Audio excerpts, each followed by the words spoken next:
പ്രതിപക്ഷ നേതാവിന്റെ ഒരു ഡേറ്റ് അത് തീർച്ചയായും ഈ സെഷനിൽ വേണമെന്ന് ഞങ്ങൾ തീരുമാനിക്കാനുള്ള കാരണം ഹംദാൻ ഫൗണ്ടേഷന്റെ തീരുമാനം അദ്ദേഹത്തിന്റെ വായന, വിശാലമായ വായന, പരന്ന എടുത്ത്, അതോടൊപ്പം തന്നെ ഈ അദ്ദേഹത്തിന്റെ ഏറ്റവും വലിയ കൃത്യമായ ഒരു നിലപാട്, ആ നിലപാടിന് സമകാലീന സമൂഹത്തിൽ പ്രസക്തിയുണ്ട്. ആ നിലപാടിൽ ചിലപ്പോൾ നഷ്ടമാണോ ലാഭമാണോ എന്ന് പറയാൻ കഴിയില്ല. ആ രീതിയിൽ സിംഹത്തിന് വിശന്നപ്പോൾ ആമയെ കൊല്ലാൻ തീരുമാനിച്ചു.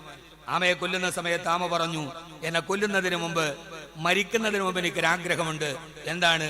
എനിക്ക് മണ്ണിൽ കിടന്നിട്ടൊന്ന് ഉരുളണം. അങ്ങനെ ആമ അതിന്റെ പുറന്തോട്, കട്ടിയുള്ള പുറന്തോട് കണ്ട് മണ്ണിൽ കിടന്ന് ഉരുണ്ടു. കുറെ അടയാളങ്ങളൊക്കെ മണ്ണൊക്കെ തെറിച്ചു. എന്നിട്ട് സിംഹത്തോട് പറഞ്ഞു, ഇനി എന്നെ കൊന്നുകൊള്ളൂ. ആശ്ചര്യത്തോടെ സിംഹം ചോദിച്ച ഒരു ചോദ്യമുണ്ട്, എന്തിനാണ് കൊല്ലുന്നതിന് മുമ്പ്, കൊല്ലപ്പെടുന്നതിന് മുമ്പ് വെറുതെ യാതൊരുവിധ പ്രയോജനവുമില്ലാതെ മണ്ണിൽ കിടന്ന് ഉരുണ്ടത്? അപ്പോൾ ആമ പറഞ്ഞൊരു മറുപടി ഉണ്ട്, വീട്ടിൽ നിന്നിറങ്ങിയ എന്നെ നേരത്തെ തിരിച്ചെത്താൻ കഴിയത്ത് കാണാറ് വരുമ്പോ എന്റെ ഭാര്യയും മക്കളും അന്വേഷിച്ചു വരും.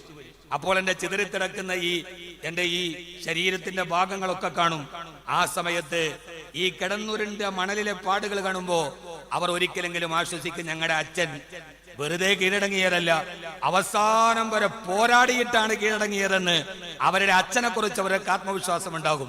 അതുകൊണ്ട് നിലപാടുകളുള്ള ആൾ നിശിതമായി വിമർശിക്കപ്പെടും, നിലപാടുള്ളവൻ നിന്ദിക്കപ്പെടും, നിലപാടുള്ളവനെ നിഷേധി എന്ന് വിളിക്കപ്പെടും. പക്ഷെ നിലപാടുള്ളവൻ നിവർന്നു നിൽക്കും, കുനിയില്ല. ഒരു വിനീത വിധേയത്വത്തിന്റെ വിഡ്ഢിവേഷം കെട്ടി കുനിയാതെ സമൂഹത്തിന്റെ മുമ്പിൽ, താൻ അഭിസംബോധന ചെയ്തവരുടെ മുമ്പിൽ, താൻ ഇതേവരെ കണ്ടവരുടെ മുമ്പിൽ നിവർന്നു നിൽക്കാൻ കഴിയുന്ന നമ്മുടെ ഒരു പേഴ്സണാലിറ്റി ഉണ്ട്. ഞാൻ അദ്ദേഹത്തോട് പറയുന്നത്, ആ നിലപാടിന് ന്യൂനപക്ഷമായാലും ഭൂരിപക്ഷമായാലും വർഗീയതയെ ഞാൻ അവസാനം വരെ അതിനോട് രാജിയാവില്ല എന്ന് പറഞ്ഞ ഒരു വാക്ക് നമ്മുടെ ജീവിതത്തിന്റെ പ്രതിജ്ഞയാവണം.